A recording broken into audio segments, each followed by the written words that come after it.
Bismillahirrahmanirrahim. Assalamu alaikum. Today we discuss the exercise unit number 1 English grade 12. आज हम 12वीं class की जो इंग्लिश की न्यू बुक है उसकी यूनिट नंबर 1 जिसको हमने रीड आउट किया था लिंकन गॉर्ज, आज हम इसकी कंप्लीट एक्सरसाइज को सॉल्व करेंगे और इसकी जो एक्टिविटीज़ हैं उनको भी कंप्लीट सॉल्व करेंगे। हमारी एक्सरसाइज यहाँ से स्टार्ट हो रही है। सबसे पहले है कॉम्प्रिहेंशन, समझकर पढ़ना।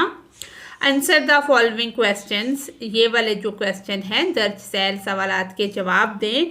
फर्स्ट क्वेश्चन है डिस्क्राइब द नरेटर्स जॉब, कि हमने डिस्क्राइब करनी है नरेटर की जो ड्यूटी है। And the purpose of his journey, और उसके सफ़र का, उसकी जर्नी का क्या मकसद है।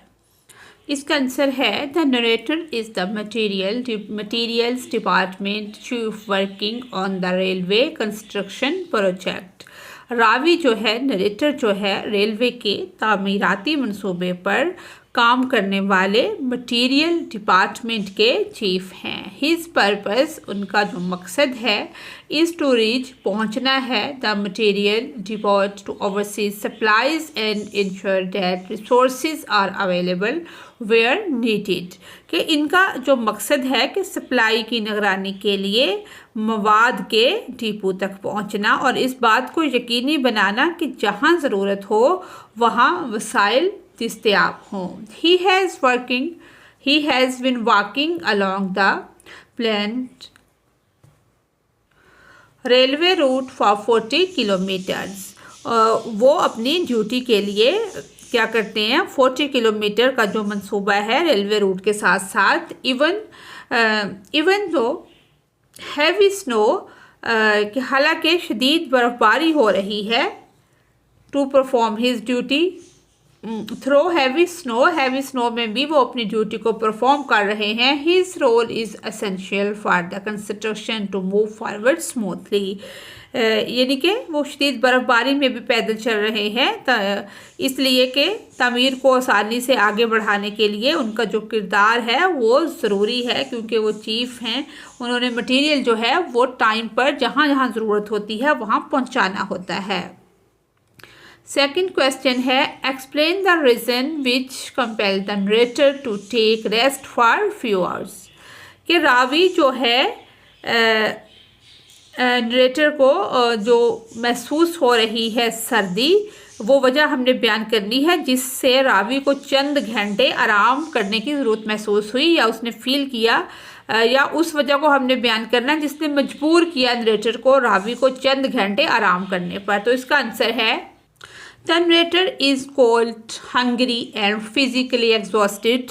रावी जो है वो उसको सर्दी लग चुकी है, सर्दी महसूस कर रहा है, भूखा है और जिस्मानी तौर पर थका हुआ है। ही स्लिप्स, वो स्लिप हो जाता है, एंड इंजरीज, और क्या होता है, वो उसके हाथ छिल जाते हैं, ज़ख्मी हो जाता है। His hand while walking in the dark, वो अंधेरे में चलने की वजह से स्लिप होता है, उसका वो फिसल जाता है और अपने हाथ ज़ख्मी कर बैठता है। स्नो कवर्ड ट्रेन, क्योंकि इतनी ज़्यादा बर्फ़बारी हुई है, बर्फ़ से ढके हुए इलाके हैं जहाँ पे चलना मुश्किल हो रहा है। He worries that if he continues in such poor visibility he may fall into a ravine and endanger his life.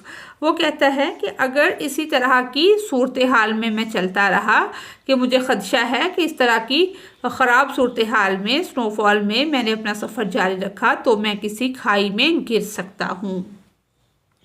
Realising the risk he decided to rest under a cliff, इस ख़तरे को वो जानकर महसूस करते हुए एक क्लिफ के नीचे, पहाड़ के नीचे आराम करने का फ़ैसला करता है।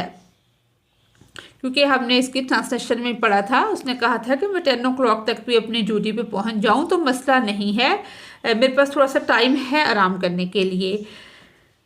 Planning to continue his journey to the depot by morning, फिर वो कहता है कि मैं कुछ आराम कर लेता हूँ, सुबह तक मैं डिपो तक अपना सफ़र जारी रखने का उसने इरादा किया कि कुछ आराम के बाद मैं इजीली पहुँच जाऊँगा।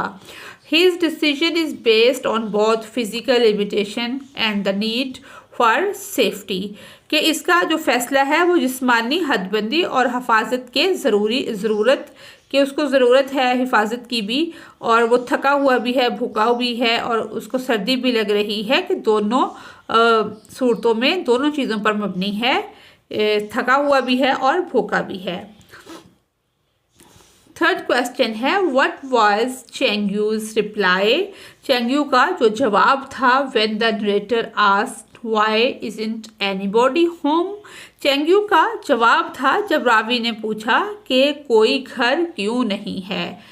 चेंग्यू रिस्पोंडेड शार्पली। चेंग्यू ने सख्त जवाब दिया, तेज़ी से जवाब दिया, are not I anybody uncle, क्या मैं कोई नहीं हूँ चचा या uncle. His reply shows his sense of pride and independence. उसका जो जवाब था वो फ़ख्र और आज़ादी के एहसास को जाहिर करता है, प्राइड को और इंडिपेंडेंस को। Although he is a child, अगरचे वो बच्चा है, he considers himself responsible and capable of holding down the fort of his parents' absence। कि वालिदैन की गैर मौजूदगी में वो अपने आप को जिम्मेदार और कला संभालने का, घर संभालने का अहल समझता है। His words make the narrator realize that Chengyu doesn't see himself as a helpless child but as an important part of the family team। कि चेंग्यू अपने आप को एक बेबस बच्चे के तौर पर नहीं बल्कि जो फैमिली टीम है, ख़ानदानी टीम के एक अहम हिस्से के तौर पर देखता है। फोर्थ क्वेश्चन है describe the nature of the job of Chengyu's parents. Chengyu के वालिदैन की मुलाजमत की रवैयत क्या है वो हमने बयान करनी है। तो इसका आंसर है Chengyu's father works on the mountain cliffs. Chengyu के जो वालिद हैं वो पहाड़ी चट्टानों पर काम करते हैं। Drilling holes for dynamic to help build the railway. वो सुराख बनाते हैं बारूद के लिए रेलवे चट्टानों पर, जहाँ से रेलवे लाइन को गुजारा जाता है पहाड़ों को काट काट कर। कि चेंग्यू के जो वालिद हैं वो पहाड़ी चट्टानों पर काम करते हैं और बारूद के लिए सुराख करके रेलवे को एक मुश्किल और एक टफ़ एंड डेंजरस जॉब, इनकी जो जॉब है वो बहुत टफ़ भी है और ख़तरनाक भी है। His mother works as a traffic controller stand on the narrow and dangerous road. उसकी जो माँ है वो ट्रैफिक को कंट्रोल करती है जो कि तंग और ख़तरनाक सड़क पर खड़ी है। That has been blasted through the rocks. जिस रोड को, जिस सड़क को चट्टान ने नुकसान पहुंचाया है, जो चट्टान की वजह से फट गई है। बोथ रोल्स, दोनों का, माँ का और बाप का जो किरदार है, रिक्वायर्स डिसिप्लिन एंड सेक्रीफाइस। कि दोनों के किरदारों के लिए नज़्म ज़ब्त और कुर्बानी की ज़रूरत होती है। And neither parent leaves there post despite the harsh snow storm. के इंतहाई सख्त बर्फानी तूफ़ान के बावजूद भी इनके जो वालिदैन हैं वो अपना काम, अपनी ड्यूटी या अपना ओहदा नहीं छोड़ दे। Showing their strong work ethic and commitment. कि बहुत ज़्यादा वो अखलाकियात और अज़म को ज़ाहिर करते हैं। फिफ्थ क्वेश्चन है give an account of Chengyu's responsibility in the absence of his parents. के वालिदैन की गैर मौजूदगी में चेंग्यू की जिम्मेदारी का जो हिसाब वो हमने लगाना है। उसका आंसर है Chengyu takes care of his baby sister. Chengyu अपनी बहन जो उसकी है पाउचिंग, उसकी देखभाल करता है। वाइल बोथ पेरेंट्स, माँ भी और बाप भी, जबकि दोनों जो उसके पेरेंट्स हैं, मदर भी और फादर भी, आर वर्किंग, वो काम करते हैं। He stays seated by the door so that his father working across the, वो दरवाजे के पास बैठा रहता है ताकि इसके वालिद जो उस पार काम कर रहे हैं, गॉर्ज जो काम कर रहे हैं चट्टान पर, कैन सी हिम, वो उसे देख सकें। ऑफरिंग साइलेंट इमोशनल सपोर्ट, यानी कि उसे खामोश जज्बाती मदद की पेशकश करते हुए। He ensures the baby is safe and warm and refuses to leave his position, showing how seriously he takes his role. कि वो यकीनी बनाता है कि बच्चा महफूज और गर्म है और अपनी पोजीशन छोड़ने से इनकार करता है और ये जाहिर करता है कि वो कितना सीरियस है। Seriously he takes his role, कि वो अपने किरदार को कितनी संजीदगी से लेता है। ये इससे ये पता चलता है, ये भी जाहिर होता है कि बच्चा जो है वो अपने रोल को, अपनी ड्यूटी को, अपने किरदार को कितनी संजीदगी से लेता है। हिज मदर, जो उसकी माँ है, ट्रस्ट हिम, वो उस पर ट्रस्ट करती है। विद हिज रिस्पॉन्सिबिलिटी, कि उसकी माँ इस जिम्मेदारी पर भरोसा करती है। And he fulfils in with maturity and dedication, वो उसे पुख्तगी और लगन के साथ पूरा करता है। 6th क्वेश्चन है, what was Chengyu's reply to the narrator's advice to go to sleep. रावी के सो जाने के मशवरे पर चेंग्यू का जवाब क्या था। The narrator sees little Chengyu touching on a small stool in the doorway of the cave and advises him to sleep. जब रावी ने देखा नन्हे चेंग्यू को गार के दरवाजे पर एक छोटे से स्टूल पर बैठे हुए और उसे सोने का मशवरा दिया, क्योंकि उसे नींद आ रही थी, वो ऊँग रहा था। चेंग्यू फर्मली सेड, चेंग्यू ने सख्ती से कहा या मजबूती से कहा, नो आई वॉन्ट, मैं नहीं सोऊंगा या मुझे नहीं सोना। एंड एक्सप्लेन, और उसने एक्सप्लेन भी किया, वजाहत भी दी। That his parents told him a man should never leave his post, के मेरे वालिदैन कहते हैं कि मेरे वालिदैन ने कहा है एक आदमी को कभी भी अपना ओहदा नहीं छोड़ना चाहिए। Despite being sleepy and cold, बावजूद इसके कि उसको नींद आए या सर्दी लगे। He chooses to stay alert and at his position because he wants to follow the value, जो वैल्यूज़ हैं, जो इकदार हैं, tied by his parents, taught by his parents. Taught होता है सिखाना, जो उसकी वैल्यूज़, इकदार जो उसके पेरेंट्स ने सिखाई हैं वो उस पर सख्ती से अमल करता है। क्योंकि वो ठंड और नींद के बावजूद वो चौकन्ना है और अपनी पोजीशन पर रहने का इंतखाब करता है, क्योंकि वो अपने वालिदैन की तरफ से सिखाई गई इकदार पर अमल करना चाहता है।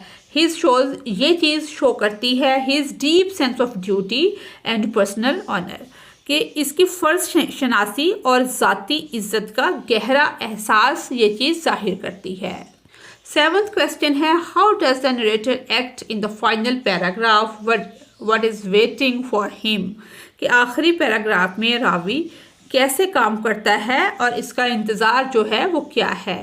इसका आंसर है मूव्ड बाय चेंग्यूज वर्ड, चेंग्यू के अल्फाज से नरेटर क्या है, मुतासर होता है। The narrator leaves the warm cave, narrator जो है वो गर्म गार को छोड़ देता है। And continues on his journey, और अपने सफ़र को पकड़ लेता है या अपने सफ़र पर चल पड़ता है। थ्रू द स्नो, बावजूद इसके कि बर्फबारी हो रही है। He buttons up his coat and firmly, वो अपने कोट के बटन बंद करता है। Resume walking along the road, और वो रोड के साथ साथ चलने लगता है, अपने कोट के बटन को मजबूती से लगाता है और सड़क पर चलना शुरू कर देता है।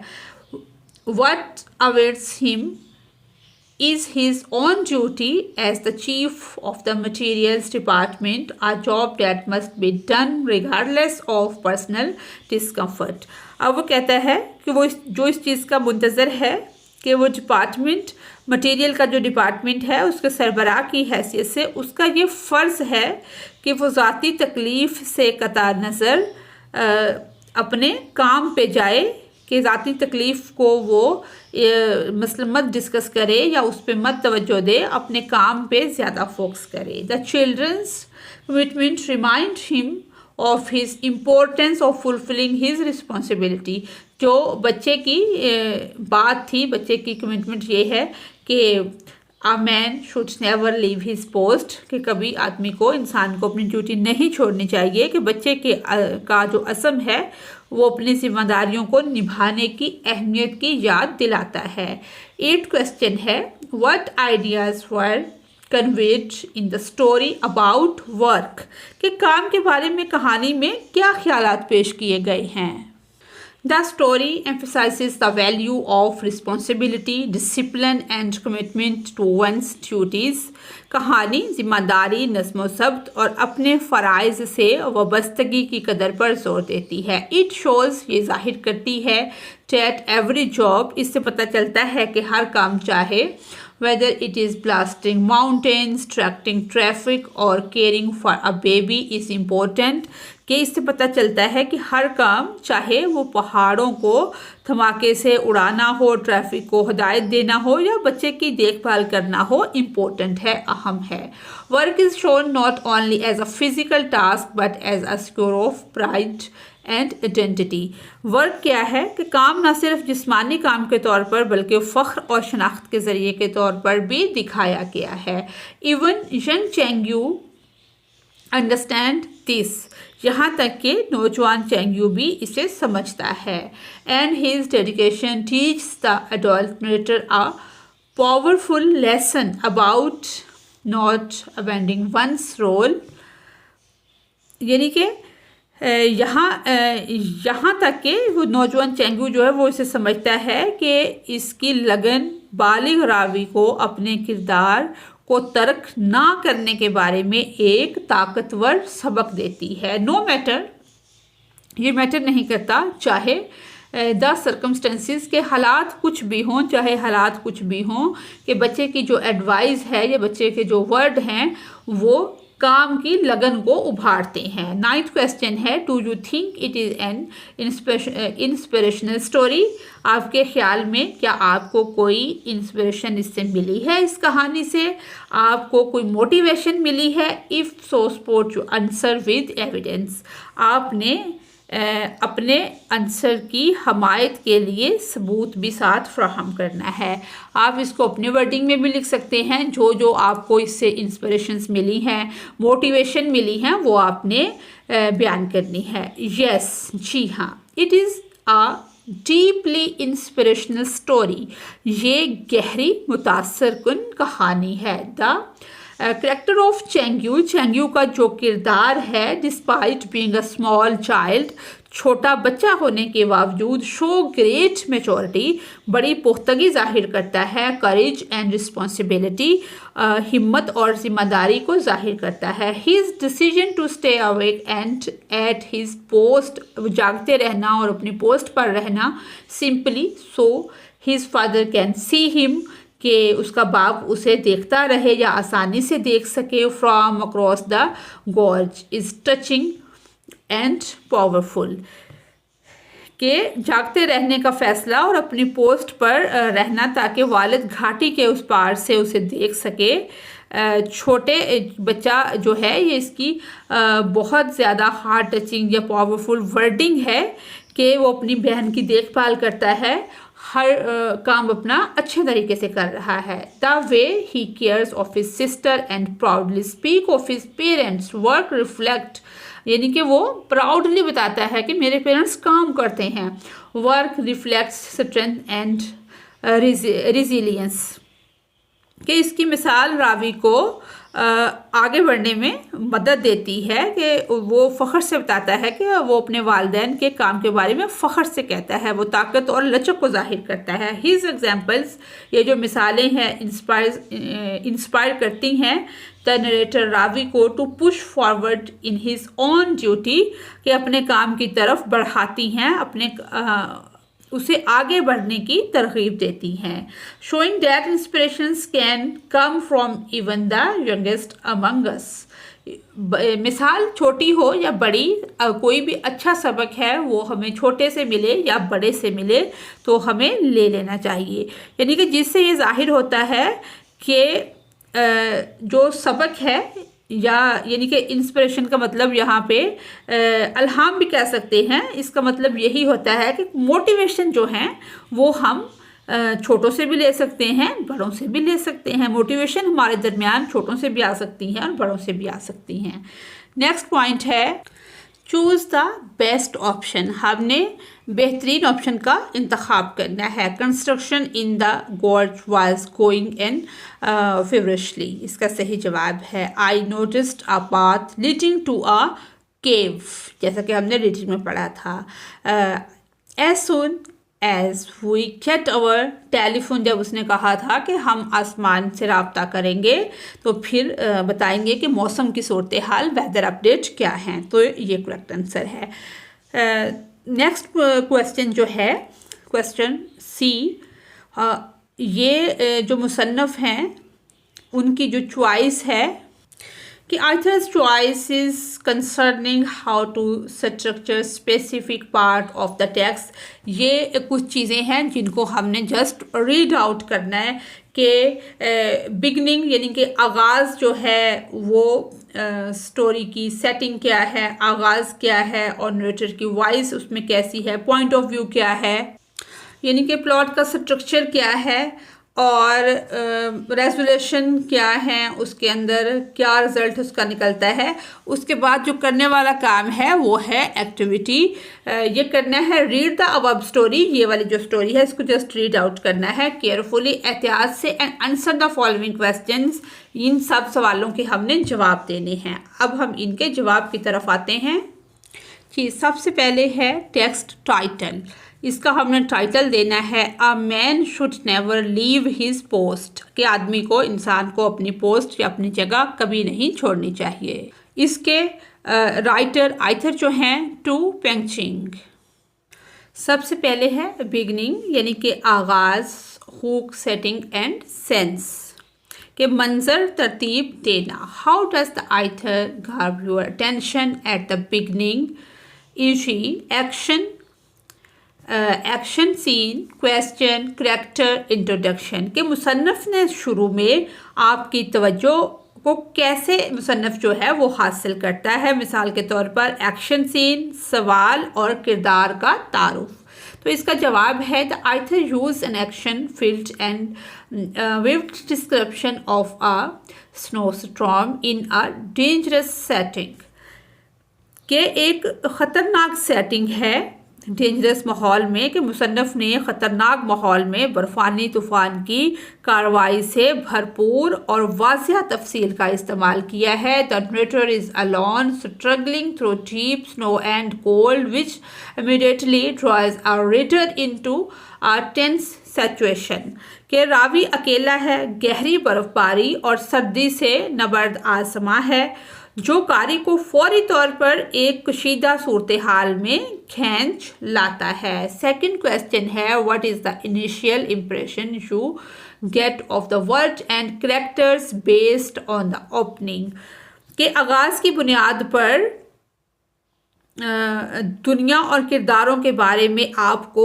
इब्तदाई क्या तासुर मिलता है। तो इसका आंसर है the world is shown as harsh, cold and challenging, a place where narrator test human endurance, यानी कि दुनिया को सख्त, सर्द और चैलेंजिंग जगह के तौर पर दिखाया गया है जहाँ जो फितरत है इंसानी बर्दाश्त का इम्तिहान लेती है। The narrator seems tired and frustrated but also committed to his task, narrator जो है वो थक चुका है, मायूस लगता है, लेकिन अपने काम के लिए फिर भी पुरअज़म है।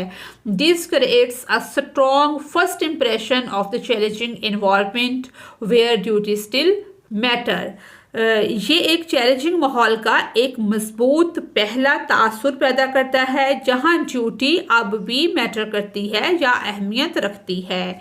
सेकंड है, नेक्स्ट जो पॉइंट है, point of view and narrative voice, यानी कि कहानी कौन कह रहा है, इसके अंदर नुक्ता नज़र और बयानिया की जो आवाज़ है वो क्या है। Who is telling the story, easy for example, यानी कि फर्स्ट पर्सन, थर्ड पर्सन, यानी कि जैसा कि हमने पढ़ा तो फर्स्ट पर्सन जो है, the story is told in the first person point of view, कहानी जो है पहले फ़र्द के नुक्ता नज़र में बयान की जाती है या की गई है। From the narrator's perspectives giving the direct access to his thoughts and feeling, के रावी के नुक्ता नज़र से हमें उसके ख्यालात और एहसासात तक बराह रास्त रसाई मिल जाती है या बराह रास्त रसाई फराहम होती है। सेकंड क्वेश्चन है how does the voice used by the narrator, voice यानी कि आवाज़ रावी ने किस तरह की इस्तेमाल की है, सीरियस है, फनी है,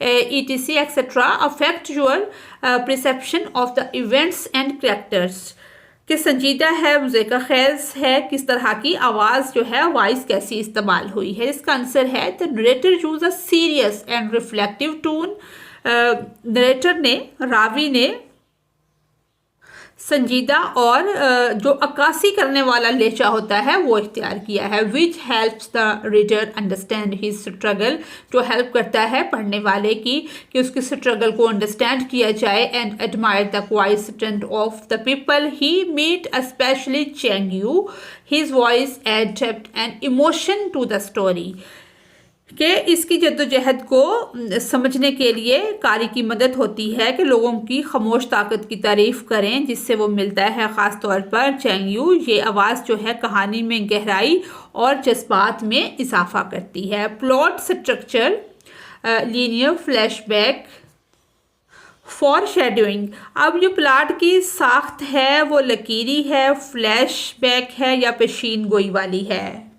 in the story told in a linear fashion from beginning to end, शुरू से जो है प्लाट की क्या कहानी लकीरी अंदाज में सुनाई गई है शुरू से आखिर तक। और डज इट चूज फ्लैशबैक और फ्लैश फॉरवर्ड, इसमें फ्लैशबैक या फ्लैश फॉरवर्ड का इस्तेमाल किया गया है।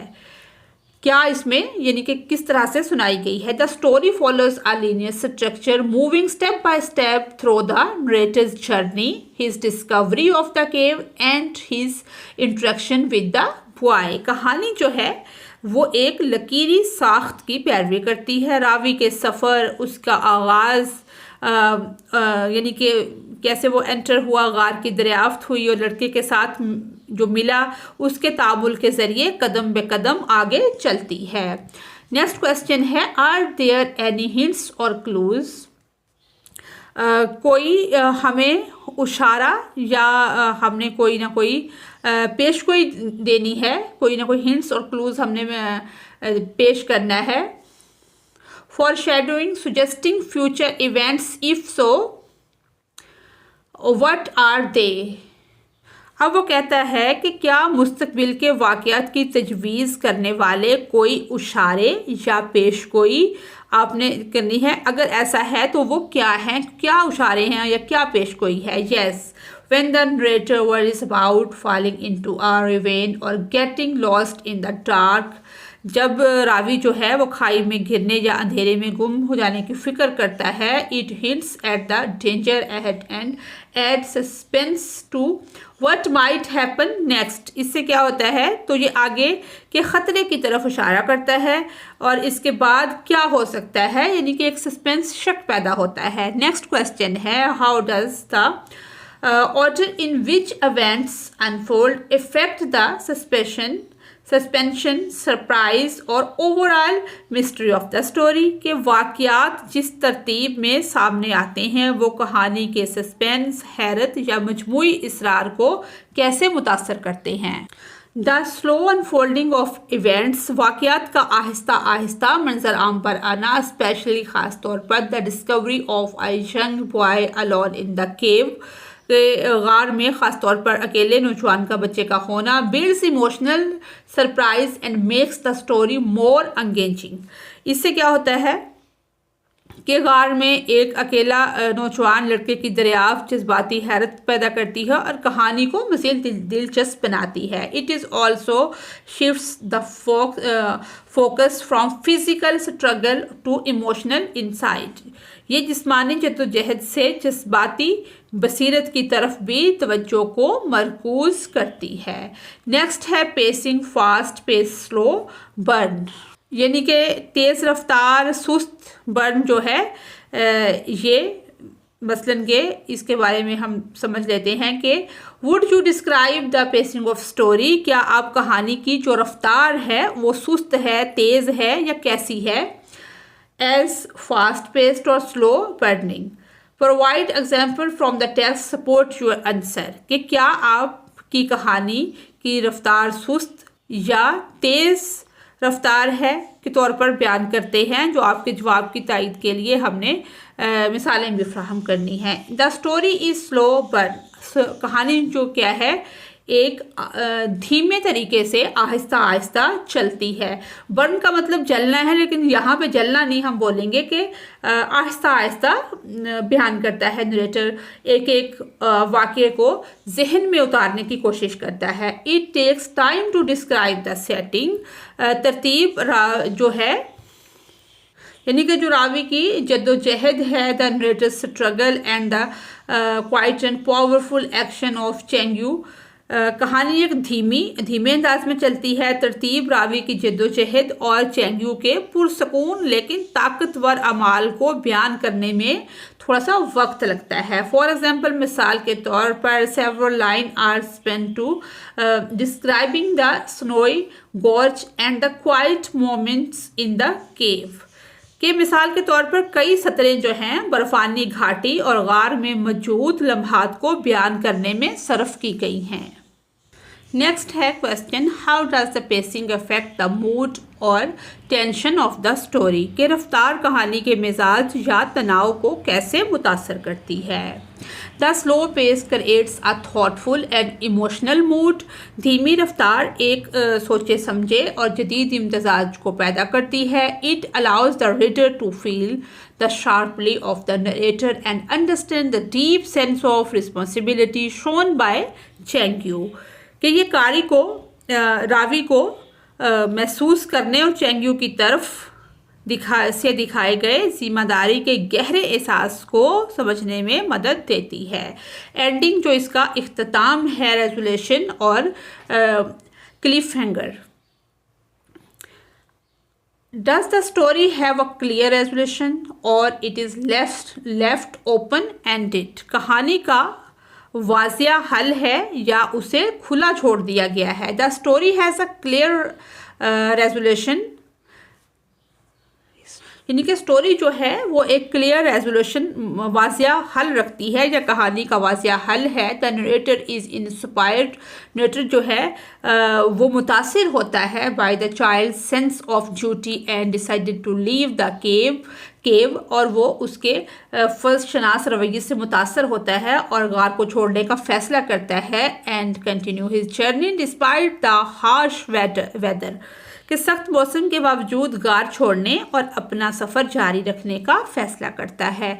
नेक्स्ट क्वेश्चन है, how does the ending make you feel, कि इसकी जो एंडिंग है आप क्या फील करते हैं। सेटिस्फाइड है, शॉक्ड है, कि आप यानी कि इत्मीनान बख्श है, मुतासर गुन है, वांटिंग मोर, या आप चाहते हैं कि मज़ीद कुछ।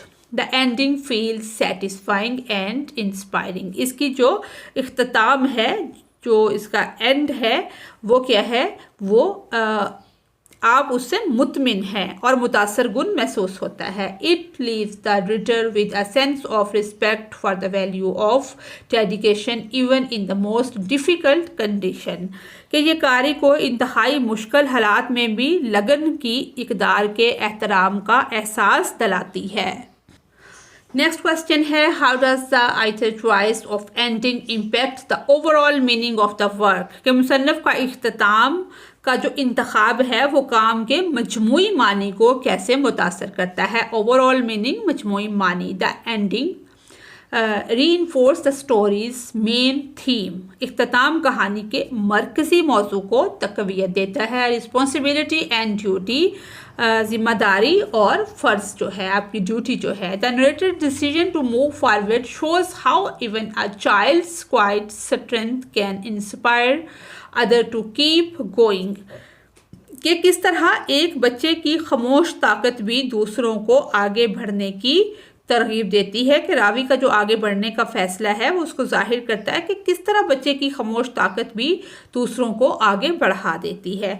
इसके बाद है वोकैबुलरी में the readers curiosity remains arouse till the end, के कारी का जो तजस्सुस है वो आखिर तक बेदार रहता है। It is because of the, ये मसलन के 1 2 3 4 5 5 यानी कि हमारे पास ऑप्शन है।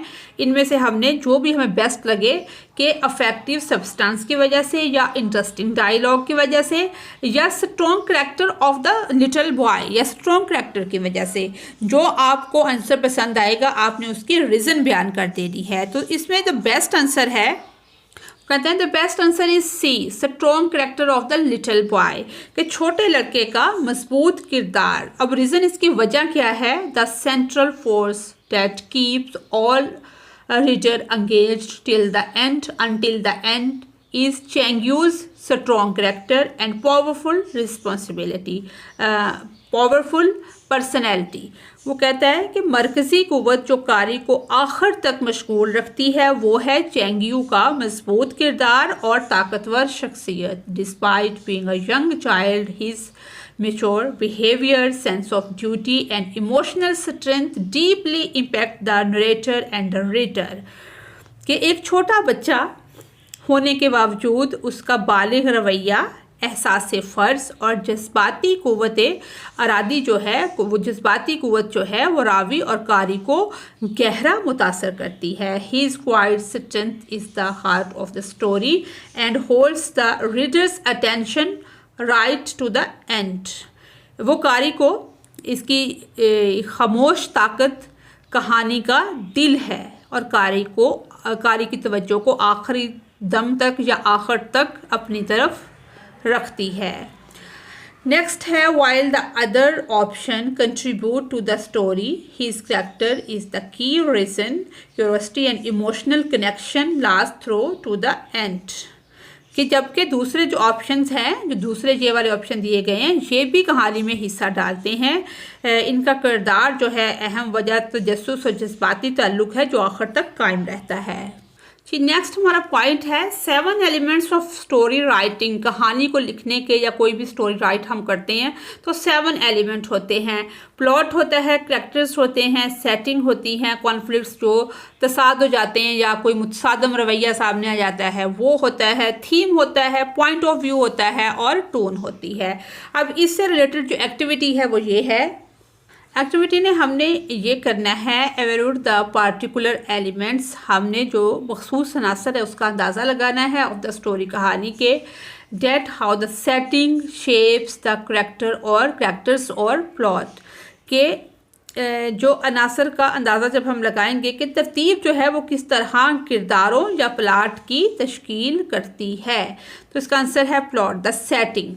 अब सेटिंग जो तरतीब है वो क्या है? आ कोल्ड, स्नोई, डेंजरस माउंटेन गोच, कि एक सर्द है, बर्फीली है, ख़तरनाक है, पहाड़ी घाटी है। Drive the narrator's to seek shelter, ये चीज़ें क्या रावी को पनाह की तलाश में ले जाती हैं कि मैं थोड़ा सा आराम कर लूँ, थोड़ा सा रेस्ट कर लूँ। Leading to a cute training point, जिससे एक अहम मोड़ पैदा होता है, टर्निंग पॉइंट जो है वो पैदा होता है। मीटिंग और मिलने की, वो चैंग-यू जो मिलता है, meeting Chang-you. This twist is in the plot, expecting adult works but finding a child with strong values is directly shaped by the harsh environment, कि चैंग-यू से जो मुलाकात होती है, टर्निंग पॉइंट जो अहम मोड़ है वो चैंग-यू से मुलाकात है। प्लाट में ये मोड़ यानी कि बालिग कारकुनों की तवक्को, लेकिन मजबूत इक़्तिदार के हामिल बच्चे की तलाश सख्त माहौल से बराह रास्त तश्कील पाता है। डायरेक्टली शेप्ड यानी कि बराह रास्त तश्कील पाता है। उसके बाद है करैक्टर्स, किरदार जो हैं। The tough setting develops strong resilience characters, ये जो सख्त तरतीब है मजबूत और लचकदार किरदार तैयार करती है। Chang-you becomes mature beyond his years, Chang-you अपने सालों से ज़्यादा मैच्योर नज़र आता है। रिस्पॉन्सिबल है फॉर हिज सिस्टर, अपनी बहन के लिए बहुत ज़िम्मेदार है। His parents stay at their posts despite the severe weather, सख्त यानी कि मौसम के बावजूद भी इसके वालिदैन जो हैं अपनी अपनी ड्यूटी पर हैं, अपनी अपनी पोस्ट उन्होंने संभाली हुई है। और the harsh condition make these characters believable. ये जो सख्त या हार्श कंडीशन है, सख्त हालात इन किरदारों को काबिल एतमाद, एडमायरेबल, काबिल तारीफ़ एंड इमोशनली पावरफुल और जज्बाती तौर पर ताकतवर बनाते हैं। सेटिंग यानी कि तरतीब जो है, The story takes place in a snow-covered gorge during the construction of a railway. कहानी रेलवे की तमीर के दौरान बर्फ से ढकी हुई घाटी में होती है। The cold, isolation and danger are not just a backdrop. They influence every action, mood and decision in the story. सर्दी, तन्हाई और ख़तरा कहानी के हर अमल, मिजाज और फैसले पर असरअंदाज होने का यानी कि पस मंज़र पेश करता है। और जो कॉन्फ्लिक्ट्स हैं, तनाज़ा है, जो द एक्सटर्नल कॉन्फ्लिक्ट्स जो होते हैं, मैन वेस्ट नेचर है, is created by setting, cold, snow, fatigue. The internal conflict जो हैं वो ये हैं कि नरेटर वेस्ट self arises when the narrator struggle between resting and continuing his duty. के बैरूनी तनाज़ा जो है कि इंसान मुकाबला फितरत, बर्फ़, थकावट से पैदा होता है, और दाखिली तनाज़ा रावी बेमुकाबला खुद है। वो इस वक्त पैदा होता है जब रावी आराम करने और अपनी ज़िम्मेदारी को जारी रखने की जद्दोजहद करता है। थीम है duty, responsibility and staying at one's post. और पॉइंट ऑफ व्यू क्या है कि told from the first person से ये कहानी कही गई है।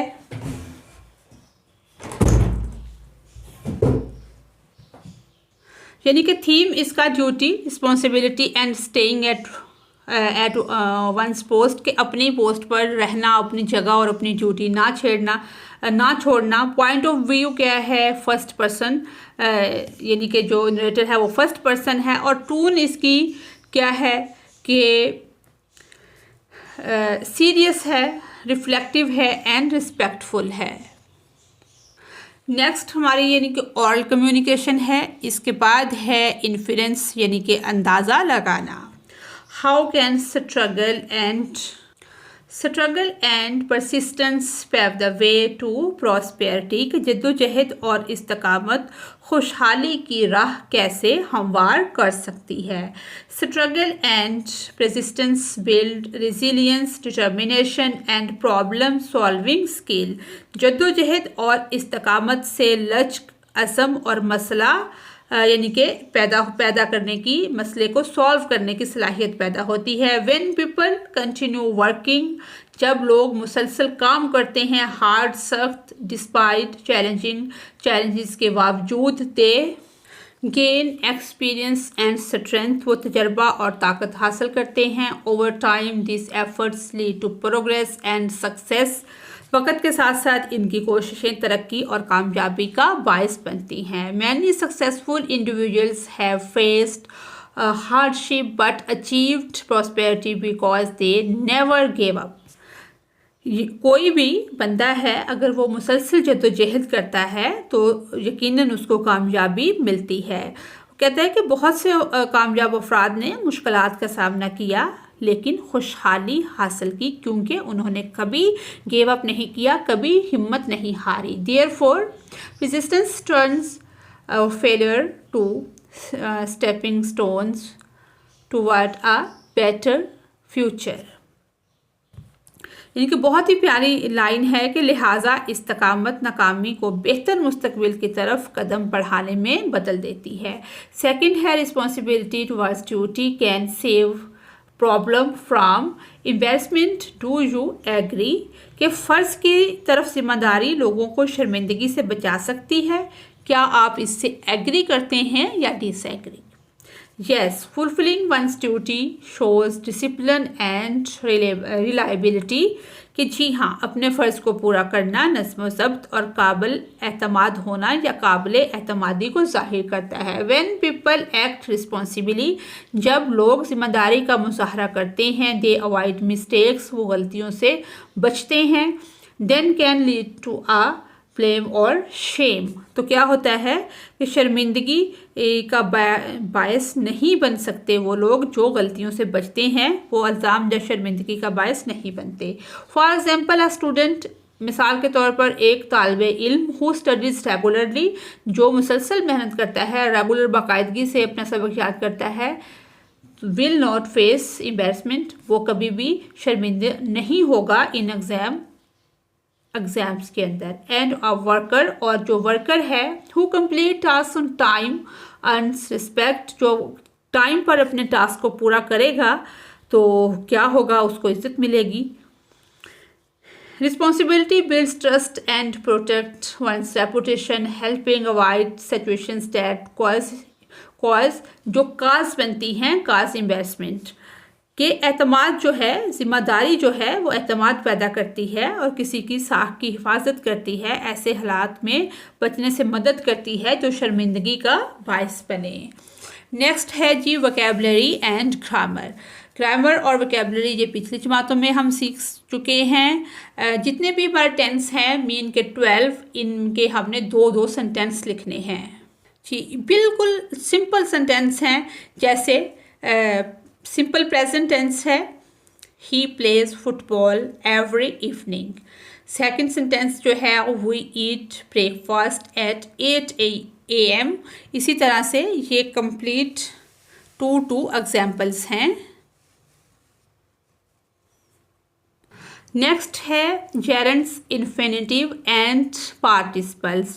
जेरेंट्स क्या होते हैं कि वो लफ्ज़ जो ING पर ख़त्म होते हैं और बेतौर इसम काम करते हैं। उसके बाद है पार्टिसिपल्स, यानी कि हिस्सादार वो फ़ेल हैं जो सिफ्त के तौर पर काम करते हैं और ING पर उनका जो मौजूदा हिस्सा या एंड है, माजी का हिस्सा, वो ING पर ख़त्म हो सकते हैं। उसके बाद है इन्फिनिटिव्स। ये जो होते हैं इनमें हमेशा टू आता है। ये लफ्ज़ जो है टू की बुनियाद पर इस्तेमाल होते हैं। ये एक फ़ेल की शक्ल है, यानी कि इसम सिफ्त या फ़ेल के तौर पर ये काम कर सकते हैं। इनको जैसे नकली नाउन भी बोलते हैं। ये इनकी एक एग्जांपल्स हैं। नेक्स्ट है हमारी एक्टिविटी जी। एक्टिविटी में हमने अंडरलाइन करना है जितने भी जेरेंट्स हैं।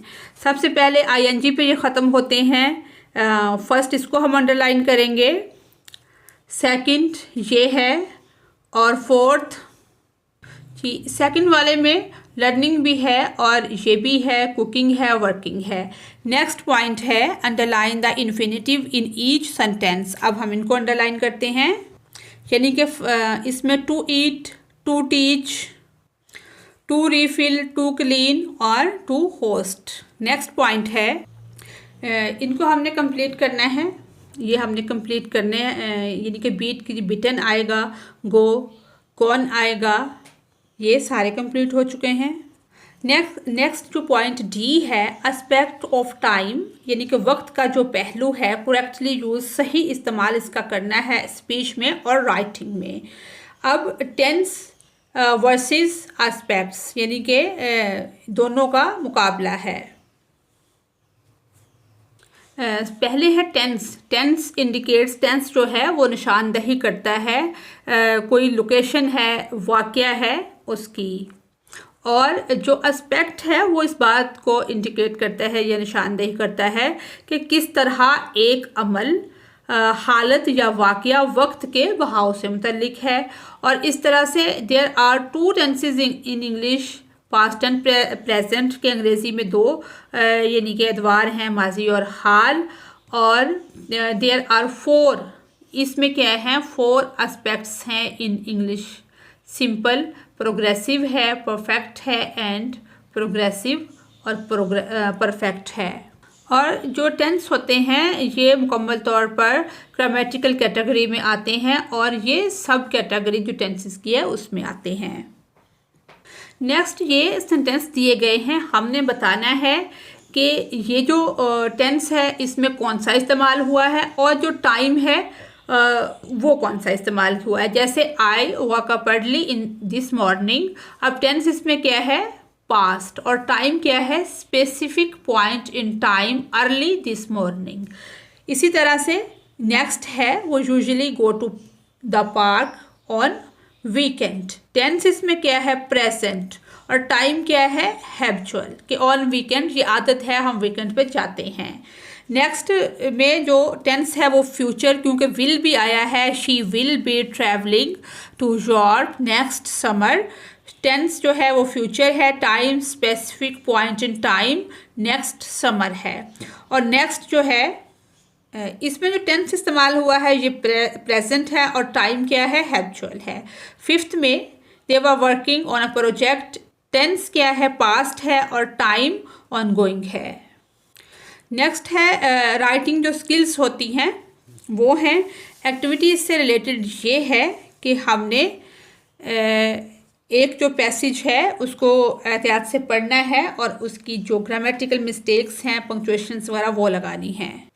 जैसे यहाँ पे एम जो है वो बड़ा आएगा और इसका एफ जो है वो बड़ा आएगा और यहाँ पे ये सेंटेंस कंप्लीट होता है, फुल स्टॉप लगेगा, फिर ओ जो है वन का वो बड़ा आएगा। इस तरह से इसको हम कंप्लीट कर लेंगे।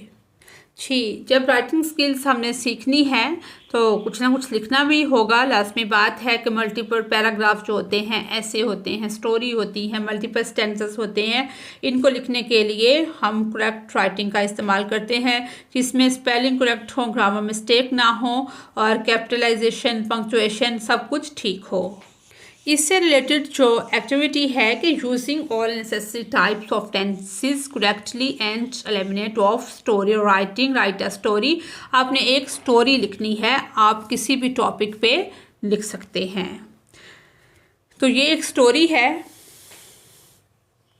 जी, ये एक स्टोरी है कि गर्मी की एक दोपहर थी और बिजली लाइट ऑफ थी और कमरे की छत पर जो पंखा था वो काम नहीं कर रहा था। एक बच्चा है जो 10th क्लास का तालिबे इल्म है, वो अपना होमवर्क ख़त्म करने की कोशिश कर रहा था। उसका छोटा भाई जो है वो पास ही बैठा है। उन्होंने मिलकर एफ़र्ट की है और अपना फ़ैन मुकम्मल ठीक कर लिया है। ये हमारी स्टोरी है। आप कोई भी स्टोरी लिख सकते हैं जो आपको लिखनी आती हो, उसमें ग्रामेटिकल मिस्टेक्स नहीं होनी चाहिए। इसी के साथ ही हमारी आज की वीडियो मुकम्मल होती है। अगर आपको मेरी वीडियो से कोई रहनुमाई मिलती है तो मेरी वीडियो को लाइक और चैनल को सब्सक्राइब करें। Thanks for watching us.